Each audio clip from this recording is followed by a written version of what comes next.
সাতক্ষীরা সীমান্তে বাংলাদেশি কৃষকের জমিতে চাষে বাধা দিয়েছে বিএসএফ।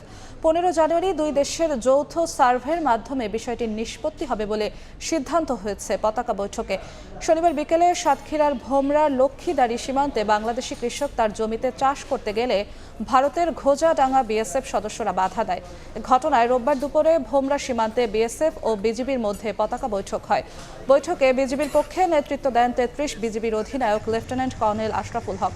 বিএসএফের পক্ষে নেতৃত্ব দেন 102 battalion BSF commander Ramesh Kumar. আপত্তিকৃত জায়গায় আগামী 15 জানুয়ারি উভয় দেশের সার্ভে বিভাগ যৌথভাবে মাপ দেওয়ার পর বিষয়টির চূড়ান্ত নিষ্পত্তি হবে বলে জানায় বিজিবি।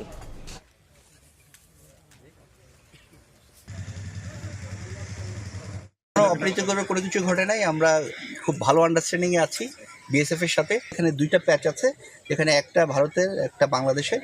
এটা আমরা 15 তারিখে যখন সার্ভে করব এটাই এস্টাবলিশ হবে 15 তারিখে।